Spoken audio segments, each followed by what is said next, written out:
Hello, everyone. Thank you so much for joining us today. Welcome to Let's Have Renaissance, a podcast about writing, editing, publishing, literature, the arts, and more. I am Ito Utini. And I'm Makaya Utini, and today we're speaking with Robert Ray Morgan. Born in 1944 and raised in rural North Carolina, Robert has since published dozens of novels, biographies, short stories, and poetry collections, including the bestsellers Gap Creek, a novel, and Boone, a biography. He also taught for 51 years at Cornell University. We're excited to be with him today.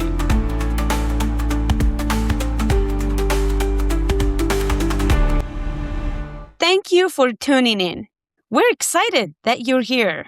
Why don't you also subscribe, like, comment, and share this episode with your friends? And if you know anyone who wants to come on the podcast, please do send them our way.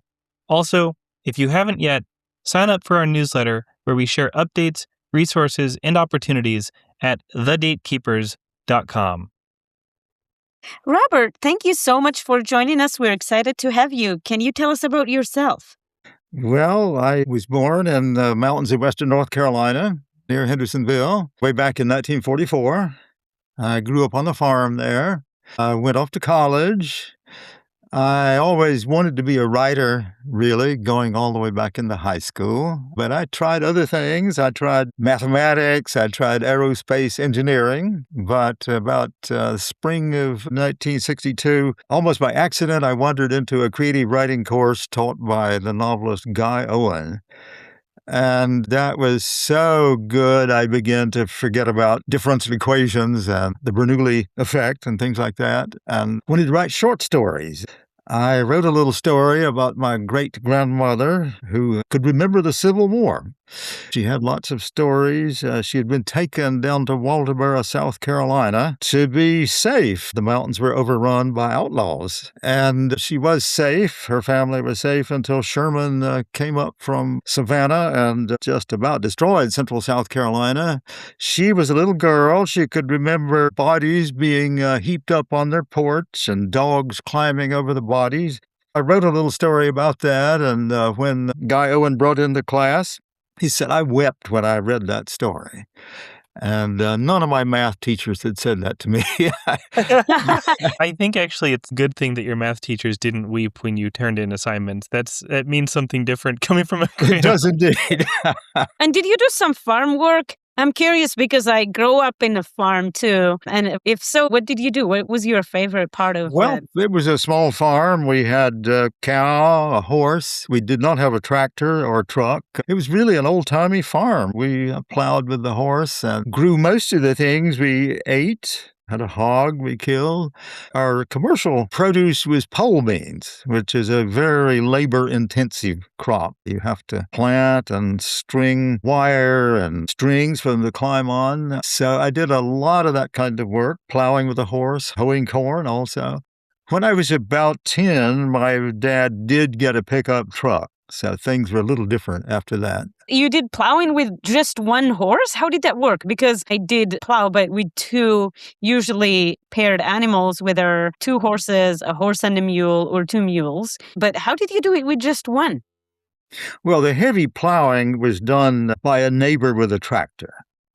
So the horse plowing was usually cultivating between the rows and plowing a furrow to plant in, that sort of thing. But I live kind of like people in the 19th century. And did you have a moment when you were leaving the farm and you were stepping into the modern world? Was there like a moment of culture shock for you? Yes, I had two major cultural shocks. The first was when I went away to college. I went down to Oxford, Georgia, to Emory College there when I was 16. And the first time I'd ever really been away from home, lived away from home among middle-class students, mostly pre-med. It was a college that specialized in preparing medical students. It was there I took an accelerated math class, and that turned my head toward mathematics and engineering and that sort of thing. I wasn't really all that great in math, but I was better than most of those students. They were pre-meds and not so much interested in math. That was a big jump really among the middle class and actually some wealthy students who, had white Thunderbirds and every night went to clubs in Atlanta and that sort of thing. There was so much I did not know when I left the farm. I went off to college. There were all kinds of culture I didn't know. We did not have a television. So all the references people would make to TV shows were new to me, strange to me. I had never been to a movie in a movie theater until I went off to college. My parents were strict Baptists. They didn't believe in going to movies. We didn't have a television. So the first movie I ever saw in a theater was at the Peachtree Theater in Atlanta, across from Georgia Tech. And believe it or not, it was La Dolce Vita. I'll never forget that, Fellini's movie. And the movie began, and there were girls in bathing suits on the roof in Rome, and a helicopter came by carrying a statue of Jesus, and one of the girls said, "Hey, wave to Jesus." And of course, it's about the decadent lifestyle of the bohemian set in Rome. So that was quite an awakening. I'd never seen anything like that. I started going to movies every chance I got. So I made up for never having been to movies there. And the next year at NC State in Raleigh, I saw every movie I could, including Lawrence of Arabia, I believe, in the fall of 1962. The second big culture shock I had was when I was invited 10 years later to come and teach poetry workshops at Cornell University. I'd never lived north of the Mason-Dixon line, and there I was in an Ivy League university among famous scholars and writers, and it was wonderful. They treated me very well, but it was such a shock that I didn't write any poetry for more than a year. It took me a while to get my feet on the ground again. So there have been several times, happy times really, when my life has changed drastically. Can you tell us about your experiences at Cornell, and also what changes have you seen in education since you taught for over 50 years? Yes, I taught for 51 years at Cornell. I came there in 1971. The whole culture of academia has changed drastically in some good ways and probably in some not so good ways. The people who hired me and promoted me were all veterans of World War II. And their frame of reference, their sense of culture was derived from that. I was born in World War II, but they were very welcoming. One of the reasons it was the way it was all white men. I think there was one woman in the department, one tenured woman. So you can imagine the great change in the 70s and 80s as women were hired and minorities were hired, all kinds of people from different worlds. One change was that it was harder to get a consensus because you had people from very different backgrounds and different fields. So let's say department meetings became livelier than they had been. The culture was richer, more diverse, more complex. But the students tended not to be as literate as time passed. I have to say that, even though my students were often very good. You could not depend on your students in an undergraduate class, particularly, having read the same things or having the same cultural references. Speaking of cultural references, what do you think of the contemporary literary scene? Do you have any favorite contemporary novelists? Well, among the Southern writers, I think Lee Smith is very good. I think Ron Rash is quite good. Ron is an old friend of mine, going way back. Some wonderful short story writers. I just saw a story by Mary Gaitskill in the New Yorker before I turned on the laptop. There's just so many, I can't even pick one or two. And several kinds of fiction, some of the genre fiction, fantasy, science fiction, particularly crime fiction. One of my favorites actually is now dead. Elmore Leonard, I thought, was a terrific writer. I once met him. He's a very modest person. Given all the murder and mayhem he's writing, it was astonishing to meet somebody who was so gentle and kindly. But in the last few years, I must confess that I have not kept up as well as I should because I've given so much time to the study of history and writing biographies. And I'm finishing now a biography of David Crockett. My bestseller over the past 20 years has been a biography of Daniel Boone. It's still selling, and I've done a lot of podcasts and interviews about old Daniel. So I must confess I'm not as up to date on fiction as I should be, but I like what I see when I read it. And why biographies? Well, I had published a bestseller, Gap Creek, in 1999, and spent a lot of time talking about fiction, writing fiction, and published 2 other novels. My publisher at that time, Algonquin Books, were interested in nonfiction. They wanted to branch out. They're primarily a fiction publisher at that time. My editor said, "Would you like to write a nonfiction book?" And I said, "Well, yeah, maybe." And she said, "Well, what kind?" And I said, "I love biography." She said, "Well, who would you like to write about?" And I said, "Edgar Allan Poe or Daniel Boone." And they consulted their marketing staff, and they said, "Oh, we think Boone will sell a lot better." So I had the privilege and a good advance to spend 3 years, very intense years, researching and traveling to all the places Boone had hunted, where he had lived, to forts, to archives in several states, particularly Kentucky, and wrote Boone a biography, which is one of the happiest experiences of my life, both the research and the writing and the reception of the book. It's the only book I've ever published that sold out before the pub date. I went off on book tour across the country, and the bookstores were mostly sold out, which is wonderful and embarrassing, too. I mean, people came to get a book, and there were no books. So very, very happy experience. I'm curious if you can elaborate on something we were talking about earlier. You mentioned that you stopped writing poetry for, I think you said, a year when you first joined Cornell. And I'm wondering if you can talk about that time period. Like, what was it that you were processing, and how did your work change once you resumed writing? Well, I think the shock being at Cornell was partly that everybody I knew was another writer, either a fiction writer or a poet, and it seemed redundant. Why did they need my poetry if everybody else was writing? Also, I was seeing, famous scholars in the hallways every day and other writers, and I really wondered what I could contribute. I lived in isolation on a farm there in North Carolina before I came to Cornell.